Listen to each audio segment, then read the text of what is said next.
I'm Joryn Jenkins. I'm a trial lawyer, and I teach marketing your trial practice. I'm known as the marketing master.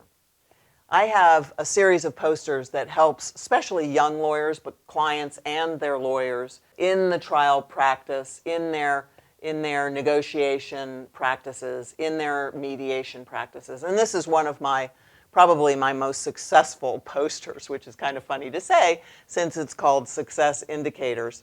I've probably sold more of this poster than any other poster. In it, I talk about the difference between successful people and unsuccessful people. And by that I mean people who are successful in their trial processes versus unsuccessful in their trial processes. And why is that? Because trial work is all about negotiations all along the way. You're negotiating discovery, you're negotiating production of materials, you're negotiating whether you're going to do a mental examination. Clients and lawyers are negotiating with themselves, with each other all the time.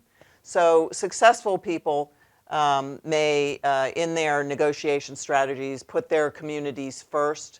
Unsuccessful people will fail to do that. So, if you're in a negotiation over a partnership dispute, one of the things you're going to be thinking about is how often you're going to run into these partners again. Are they going to be your partners anymore? Do you want them to continue to be your partners after the adversarial action of whatever kind is over? So successful people will always think about their communities first. They're also going to focus on the other's needs and wishes, and they'll try and empathize. So when you're negotiating, it helps to be able to picture yourself in the other person's, your adversary's, shoes and try to understand where they're coming from, because you're going to be better able to negotiate with them. Obviously, on the other side of that is people who accuse, blame, complain. They use you statements, they point the finger. This does not help. All this does is make people feel combative and angry and angrier. So if you want your litigation to go on forever, do a lot of this. I guarantee you it will work. You don't want to do that. Successful people are able to trust the other participant. They're willing to be transparent. They express their own thoughts and feelings clearly. They speak in normal tones. They don't raise their voices. Obviously, the other side is the other side of that coin. These people make long-winded explanations. They abuse each other by email and by telephone. They speak for others, not themselves. They withhold pertinent information. That's not helpful. That's just going to make your litigation go on and on and on. People are going to spend their time and money trying to get the information that they may be entitled to where you're trying to withhold it. It just doesn't make sense.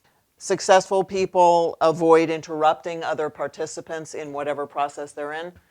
Certainly if you're in the courtroom with the judge, don't interrupt. Big problem with clients who do that. And some clients can't control themselves. They get so upset. Well, of course, if someone's sitting on the stand pointing the finger, you're going to get upset. You need to be able to control that, because the judge, the jury, they're looking at you.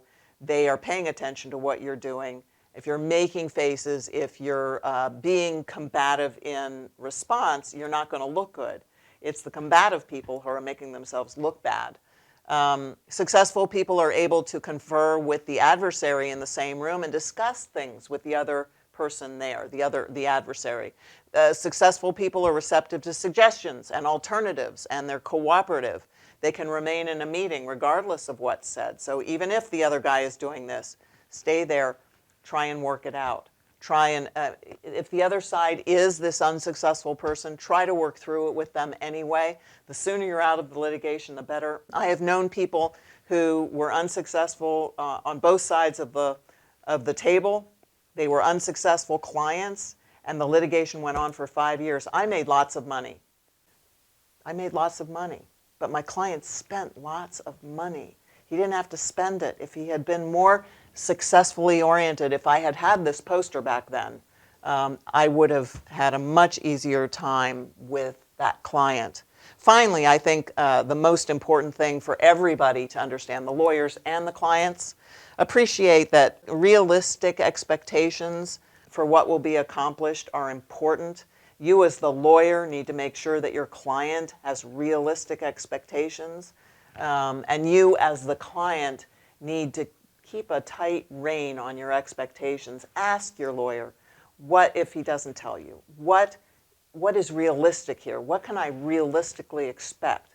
Because certainly if I'm in mediation and I can't expect to get more than I'm being offered by the other side in mediation from the judge, then why not take what the other side is offering? So this is my success indicators for people who are stuck in litigation, for the best aptitude for getting out of that litigation. I'm Joryn Jenkins. I'm your marketing coach.